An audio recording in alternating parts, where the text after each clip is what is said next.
Era una noche sin luna, pero el cielo ardía como si amaneciera en mitad del infierno.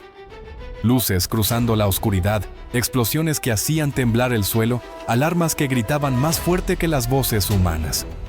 Una ráfaga iluminó los edificios, y por un instante Moscú pareció un tablero de ajedrez en llamas.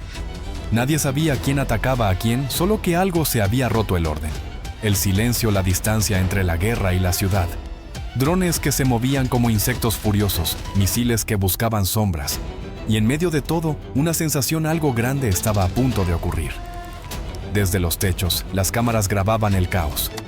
Desde los búnkeres, solo se escuchaba el eco del miedo. Era el sonido de una operación que nadie había previsto y que cambiaría todo. Quédate con nosotros porque lo que estás a punto de ver no es una historia inventada. Es la guerra moderna filmada desde adentro.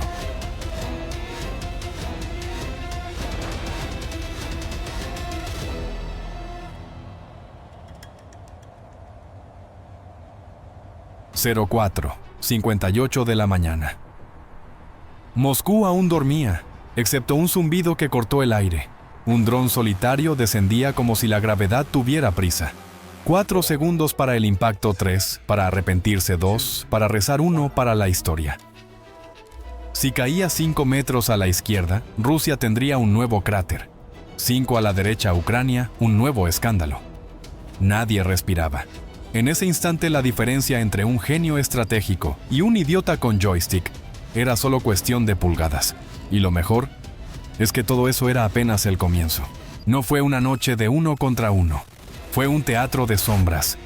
En los registros parecían 200 fantasmas, un enjambre que llenaba las pantallas y obligaba a Moscú a parpadear. La verdad, sin embargo, era más encantadora y algo tacaña. Apenas 50 máquinas reales. El resto señales y humo digital para distraer. ¿Por qué elegir ese objetivo enterrado bajo la ciudad? Porque no buscaban fuegos artificiales, buscaban apagar la mente que movía los hilos. Un búnker donde se tomaban decisiones, donde vivía el mapa logístico de la zona. Derribar ese núcleo no es ganar una batalla, es congelar órdenes por 48 horas. Es convertir ejércitos en marionetas sin titiritero. Las pruebas que lo sostienen no salieron de un manual secreto, sino de imágenes satelitales comerciales, testimonios y registros abiertos que, puestos juntos, cuentan la misma película. Sí suena a truco de magia militar, pero la magia más efectiva es la que hace que el rival pague para aplaudir. Moscú no estaba desprotegida por accidente. Era una fortaleza con nervios de acero. Capas de defensa se solapaban como anillos radares que vigilan el cielo, baterías listas para escupir misiles, y un ojo en las nubes que ve mucho más de lo que admite. El cálculo no era solo técnico, era político, una explosión equivocada en la ciudad, y la historia cambia de bando. Por eso entrar allí es como intentar colarse en el salón de un rey con fuegos artificiales en el bolsillo posible, pero de muy mala educación y con consecuencias. Los mapas, las imágenes satelitales y los comunicados oficiales cuentan la misma historia. Proteger era prioridad, y por eso se necesitó algo más que coraje. 3 sombras en la carretera se abrieron como si fueran cajas de mudanza, y por un segundo nadie más que los que sabían vio lo que pasaba. Camiones que parecían ordinarios dejaron salir bocanadas de silencio. 1, 2, 3 lanzamientos como si fueran fuegos artificiales ensayados. Cada operador apretó el botón en sincronía, no por exhibición, sino por necesidad de dispersar la atención, multiplicar la duda. Mientras tanto, las pantallas de lejos se llenaban de fantasmas que no existían, y el ruido del tráfico urbano hacía de cortina perfecta. Las pruebas que confirmaron esos puntos de lanzamiento vinieron de cámaras locales, testimonios y registros abiertos. Nada de historias secretas, solo piezas sueltas que juntas revelan un rompecabezas muy calculado. No era teatro para influencers. Era logística con humor negro, hacer que el enemigo pague por entradas que no existen. Entrar en ese anillo de acero no fue cuestión de valentía desprovista de cálculo. Fue una coreografía medida en susurros. Los aparatos reales no se presentaron en fila india. Se deslizaron como si supieran leer. Las calles se separaron en pequeños grupos. Rozaron las sombras de los edificios y aprovecharon los pliegues urbanos donde los ojos mecánicos pierden interés. No voy a dar lecciones de vuelo. Imagina, en cambio, pequeños relámpagos que prefieren la cama de la ciudad a las luces del cielo. Algunos de esos relámpagos iban delante como exploradores que marcan con una mirada lo que luego deben golpear. Otros se repartieron para que los ojos defensivos no pudieran decidir a qué prestarle atención. Desde tierra, las cámaras captaron siluetas rápidas entre pinos y tejados. Desde el espacio, imágenes abiertas mostraron trazas que no coincidían con el rumor oficial. Los controladores con manos frías y café caliente miraban múltiples pantallas que gritaban objetivos distintos al mismo tiempo. Y no es bonito admitirlo, pero se pagaron misiles caros por sombras baratas. En los minutos que siguieron la operación fue menos un acto de arrojo y más un ejercicio de teatro. Distraer, dividir, confirmar y esperar el momento en que la realidad y la ilusión se encontraran en el mismo punto. El plan era simple en su intención: que el enemigo se ocupara de fantasmas mientras los verdaderos mensajeros buscaban su puerta. Si suena a trampa vieja, es porque la guerra también recicla trucos eficaces. La diferencia está en quienes los firman con inteligencia y quienes los firman con imprudencia. La noche se convirtió en una sala de control enloquecida. Cuando las pantallas empezaron a llenarse de puntos, la reacción fue inmediata y predecible: abrieron fuego. No voy a hacer la cuenta exacta, pero fue una lluvia de respuestas caras hacia sombras baratas. Misiles lanzados contra lo que a simple vista parecía amenaza real, pero que en buena parte no era más que humo digital. Dispararon, pero ¿a dónde? Esa pregunta colgó en el aire mientras los estallidos iluminaban el cielo como fuegos artificiales mal planificados. Desde la cabina de mando, los operadores apretaban botones con la misma fe que alguien comprando entradas para un espectáculo, esperanza y ansiedad en cuotas iguales. Entonces, apareció el ojo en el cielo, un avión de vigilancia que cruzó como un juez aburrido, escudriñando todo desde arriba y recordando a cualquiera que quisiera esconderse que había quien veía más. Su presencia cambió las reglas súbitamente. Lo que antes era un juego de sombras pasó a ser una búsqueda bajo focos. Las fuerzas defensoras pensaron que tenían la ventaja, y por un momento pareció que el calendario de la victoria se inclinaba a su favor. Pero la otra parte tenía recursos menos ostentosos y más ingeniosos. En vez de competir con gasto directo, empezaron a empujar ruido donde hacía falta, a convertir la calma en interferencia y la certeza en duda. No voy a explicar cómo se hace, no soy manual técnico ni tutorial, pero sí puedo contar el efecto. Las pantallas se llenaron de estática y mensajes indescifrables, feed tras feed, mostrando menos de lo que prometían. Durante instantes, la defensa miró un mapa que hablaba en voces diferentes a la vez, y tuvo que decidir qué era real y qué era un truco. Eligieron disparar a lo que se veía más grande, más ruidoso, lo que parecía un enemigo con traje elegante. Eligieron, como cualquiera ante el pánico, lo que se veía más amenazante. Esa elección tiene un precio: misiles caros desperdiciados en sombras baratas, y entre tanto, el verdadero problema seguía su camino. En la cabina opuesta, el control respiró profundo y fingió calma. Ver cómo el adversario quemaba recursos no es solo satisfactorio, es una forma de economía de guerra: gastar menos para que el otro gaste más. Pero el rival no se quedó quieto. Respondió con contramedidas propias, una lluvia de señales que buscaba cegar ojos y romper enlaces, y por momentos, todo colapsó en un estruendo digital donde nadie podía confiar en su propia pantalla. Los pilotos, los operadores, los mandos, todos tuvieron que improvisar frente a un enemigo que prefería la confusión a la confrontación directa. Hubo momentos de gloria y de pérdida, impactos que alumbraron calles lejanas, un dron que desapareció en una bola de fuego y otro que milagrosamente siguió su ruta. Al final de la faena, lo que quedó claro no fue quién tenía los sistemas más caros, sino quién supo convertir ruido en ventaja y confusión en cobertura. Y si la guerra sigue siendo en parte teatro, los mejores trucos son los que obligan a tu rival a interpretar mal el papel que le tocó. El momento llegó como una descarga eléctrica. Los radares enemigos finalmente distinguieron algo que parecía real, y el cielo se encendió en una sinfonía de misiles que rugían como bestias hambrientas. En la sala de control, las alarmas gritaban más fuerte que los operadores. Uno de ellos, con café frío y ojeras, murmuró algo entre dientes. Bueno, al menos ahora saben dónde mirar. No era ironía, era resignación disfrazada de humor. Afuera, los drones zigzagueaban como luciérnagas bajo fuego de artillería, esquivando columnas de humo que parecían manos intentando atraparlos. Uno cayó una explosión breve, casi elegante, iluminando la pantalla con un destello blanco. Nadie tuvo tiempo de lamentarlo. Los demás ya habían activado su modo autónomo. Sin control humano, sin miedo, solo lógica fría. Los operadores observaban impotentes cómo las señales de video se convertían en nieve digital, una tormenta de ruido.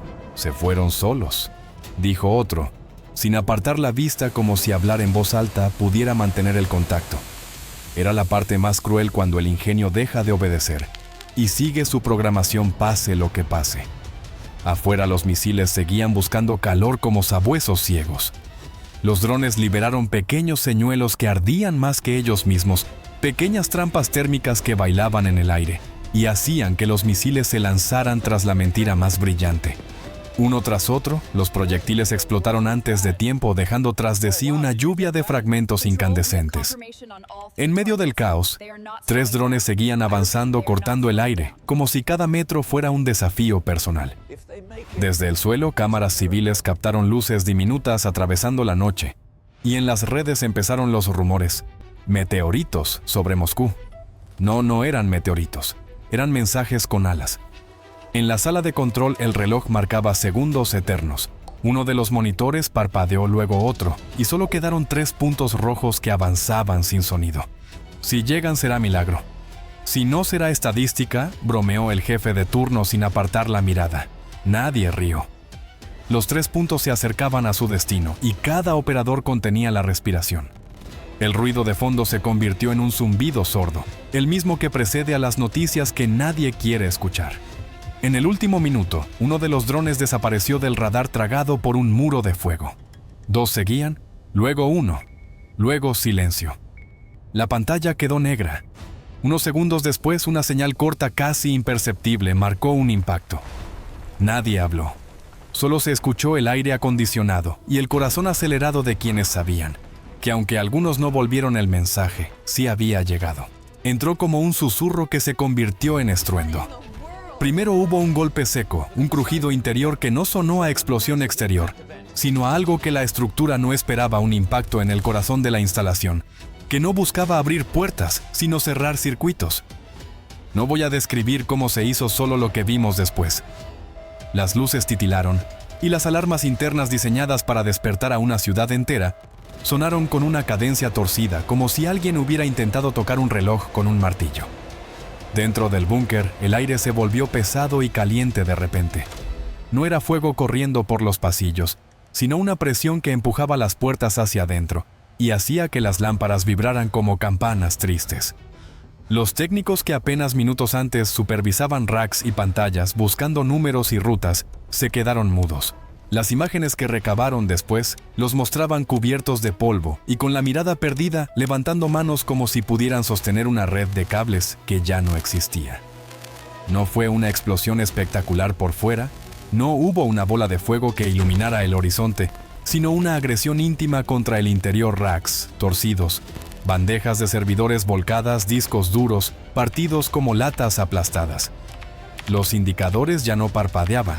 En muchos casos lo que quedó fue un silencio eléctrico, un apagón lógico más que un incendio visible.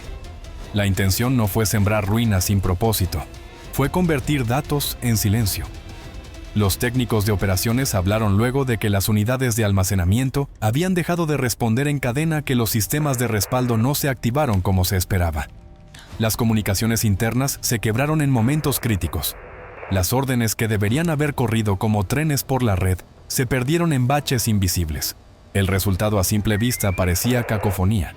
En la práctica fue desarticulación. Las piezas que daban sentido a la logística, los mapas, las rutas, las ventanas de tiempo perdieron coherencia. Convoys que habían partido quedaron sin instrucciones, baterías de artillería quedaron mudas y en varias frentes por unas horas que se sintieron eternas, el mando fue una radio que no recibía. Las confirmaciones externas no tardaron. Imágenes satelitales comerciales mostraron luego una depresión compacta en el terreno que coincidía con la localización denunciada. Y los analistas de fuentes abiertas colocaron en contexto cambios repentinos en los flujos logísticos. No voy a citar nombres ni documentos, pero las piezas encajaron. La huella física y la huella digital coincidían en un diagnóstico incómodo. Los intentos por minimizar la noticia llegaron rápido. Un gesto clásico, pero las fotos y los registros no mienten. Había una marca y alrededor de ella un enjambre de actividad de emergencia que delataba la gravedad. En la penumbra de la sala de crisis, entre cafés helados y órdenes a voces, alguien soltó una media sonrisa amarga y dijo que ahora mandar era más difícil que encontrar señal en un sótano. No era risa de alegría. Era reconocimiento de que un golpe pequeño pero preciso había cambiado la música. La máquina de guerra, que también depende de hilos invisibles y luces intermitentes, se encontró por un tiempo sin director de orquesta. Y cuando la orquesta se queda muda, incluso los soldados que siguen adelante sienten el ritmo diferente, más lento, más incierto, menos coordinado. Eso al final es lo que convirtió un impacto mediano en una ventaja estratégica. No destruir por destruir, sino cortar la sinapsis que mantenía vivo el circuito de mando. No tardó en llegar la factura. Al principio fueron los pequeños signos convoys, que se detenían en medio de la carretera, filas de camiones, que aguardaban instrucciones que nunca llegaban, y baterías de artillería que pasaban de rugir a escuchar estáticas. En el frente, los comandantes hablaban de ventanas perdidas y de misiones reprogramadas sobre la marcha. No es poesía militar, es logística rota, y se nota en el silencio de lugares que antes bullían. Las confirmaciones externas no se hicieron esperar. Imágenes satelitales comerciales mostraron actividad de emergencia alrededor de la zona afectada, y analistas de fuentes abiertas cruzaron datos que, cuando se pusieron juntos, dibujaron la misma conclusión incómoda. No voy a inventar nombres ni cifras que no estén verificadas, pero los patrones eran claros: interrupciones en las cadenas de datos, fallos en sistemas de enrutamiento internos y una cascada de órdenes que dejó de fluir. En términos llanos, el cerebro que coordinaba movimientos quedó aletargado. En algunos sectores, eso se tradujo en ventaja inmediata para el atacante. Unidades avanzaron en sectores donde antes habrían esperado coordinación. Se ganaron posiciones con menos disparos porque la respuesta enemiga tardó en concretarse. No fue un avance glorioso, no hubo desfile ni trompetas, pero sí ganancias tácticas aprovechadas con frialdad. Mientras tanto, en las salas de mando rivales se multiplicaban las reuniones de emergencia, voces que intercambiaban números y a veces excusas. Un oficial citó más tarde, con media sonrisa amarga, que cuando la red se apaga, los planes se vuelven señales de humo. Lo interesante es que la verificación llegó por varios frentes: testimonios civiles, metadatos de comunicaciones y las propias reacciones en el terreno. Esos elementos, junto a la imagen física del impacto, construyeron un caso difícil de negar. La reacción política y logística fue rápida: órdenes de contingencia, redistribución de recursos y, en algunos casos, solicitudes urgentes de asistencia externa. Al final, la lección fue sobria. No todo golpe se mide en explosiones.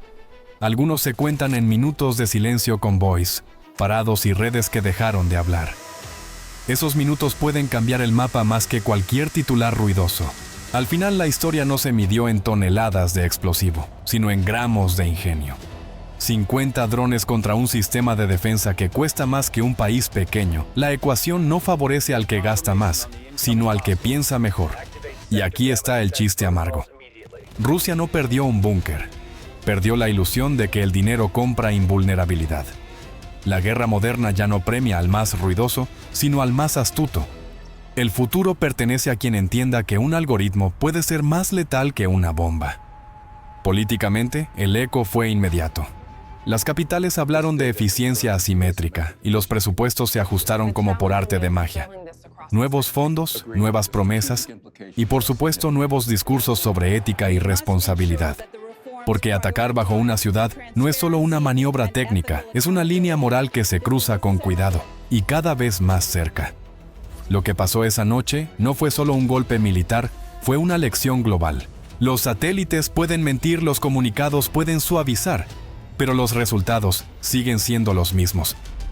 El conocimiento usado con precisión puede desnudar cualquier armadura. Quizá ahí esté la moraleja incómoda: el poder ya no se mide por el ruido que haces, sino por lo invisible que puedes ser. ¿Y tú que llegaste hasta aquí, qué opinas? ¿Estamos entrando en una era donde la inteligencia pesa más que el acero? Te leo en los comentarios.